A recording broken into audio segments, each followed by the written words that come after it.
Okay, so imagine this. You out with your friends, you're living it up, having the best time of your life. Okay, it's Halloween night, so you already know. And you ain't got no man. You and your friends drinking, dancing. Okay, cool. 4 a.m. rolls around and you kind of getting tired. So you decide to take your friend home. You arrive to her apartment and you see her walk up the steps to her apartment. But you didn't see her walk in and you drove off. Next day rolls around, you trying to get in contact with her, but she's not answering. You ask people that she knew, have you seen her? People say, I haven't heard from her. Next day rolls around, she's not going to school or work. Nobody has heard from her. This is the case of Cindy Song. Welcome back to my channel. It's Jessie May. If you're new here, I talk about true crime cases. Sometimes I do my makeup. Today, we're going to be diving into the Cindy Song case. Buckle up because her case is so heartbreaking and confusing. Let's get into the video. Cindy Song was born February 25th in 1980 in South Korea. Around 15, she decided to go to Virginia to live with some relatives. Imagine being 15 years old and you're leaving your home, somewhere that you're really familiar with, to the US. And the USA and Korea are different. So she was adjusting to the new culture in Virginia. After graduating high school, she decided to enroll at Penn State University in 2001. By that time, Cindy was 21 years old. People described Cindy as sweet, caring, compassionate, and a go-getter. She was working 2 jobs, attending class, and still making time for her friends. She was also involved in so many organizations on campus, so Cindy had a busy life. People that do that, girl, how you breathing? Behind that busy life, Cindy had an outlet, and that was poetry. So she had a private account and she would just express how she felt in poetry. At one poem, she described herself through contradictions. She was sad but happy, weak but strong, someone who sometimes pretends. However, writing about sadness doesn't mean that someone's going to harm themselves. So around this time, Cindy was also dealing with a breakup. And if you know anything about heartbreak, it is not fun. It is very painful. They lived in the apartment together and Cindy was very hurt and confused about the breakup, and he left the apartment. Eventually, she decided to go to therapy as well as find a new roommate, and that new roommate was named Catherine. According to everybody that knew her, they said that Cindy was just moving forward with her life, trying to get over the breakup, and she was on her way to graduate college, y'all. So she had a really big future in front of her. Then Halloween at night arrived. Cindy didn't usually go out because she's just really busy. But this time she ain't got no man and she wanted to kick it with her friends, so she decided to go out. Halloween is a major celebration for college students, especially at Penn State University. Even though the Halloween night fell on a Wednesday, Cindy was like, okay, even though I got class tomorrow, I'ma still turn up. People that were familiar with the area, they said that Penn State University was just safe.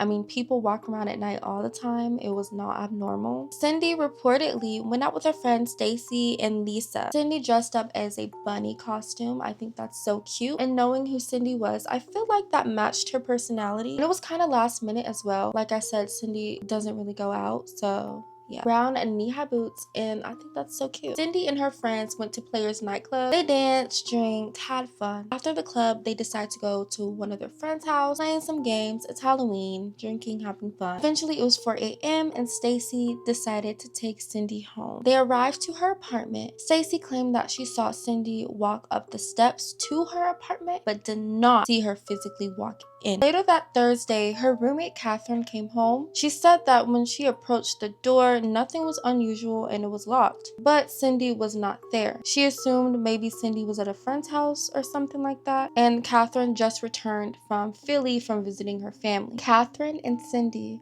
reportedly had some plans. Cindy has always been independent and very busy, so Catherine didn't think it was alarming. Thursday passed and Catherine said that it's not like Cindy to just ghost her when plans are involved. Sunday, November 4th, Cindy's friends knew something was wrong. They reported her missing. Investigators searched her apartment, found no obvious signs of forced entry or physical struggle. Cindy's backpack was inside, her cell phone, her makeup, her backpack, everything was inside. And it was very weird because Cindy always takes her phone everywhere she goes. Investigators were searching her apartment for clues and they finally found one. So in Cindy's bathroom, they saw her false lashes that she was wearing the night of her disappearance, and it was on her bathroom counter. So that is evidence showing that Cindy did go into her apartment. So we're still left with this big question: where is she? A little more, they saw that her purse was also gone. It had her keys, her credit card, her license. Some of her bunny costume was also not in the apartment. The investigators included that Cindy most likely left her apartment in her costume.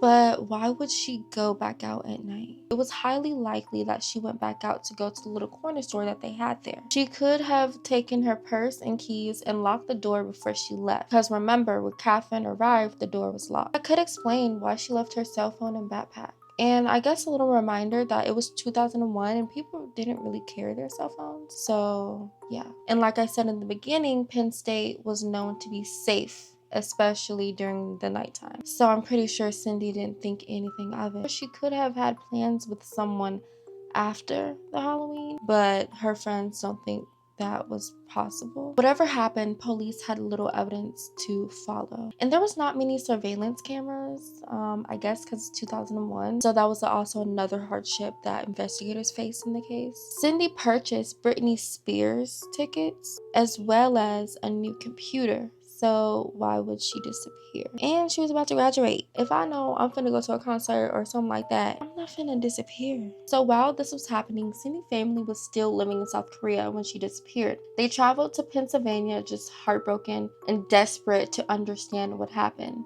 At one point, Cindy's family went to her apartment and they tidied it up. Investigators was really upset about that, simply because they were still searching the apartment, but I feel like that's the investigators' fault. Investigators was upset with the family and they clashed. Eventually, the family decided to get an attorney. Some of the family members believed that Cindy probably taken her own life, but the investigators and the friends, they don't really think that happened. And investigators also searched her diary and they saw that she previously experimented with drugs. They came up with the conclusion to maybe she was probably on some type of drug that night and she wandered off. But her friend stepped in and said that is not the case. It was a one-time thing. She's 21, just experimenting. Her expressing like her sadness doesn't always point to suicide. Personally, I believe that someone took Cindy while she was walking to the store. The police was just left with a dead end. They didn't know where to go from there. They were just stuck.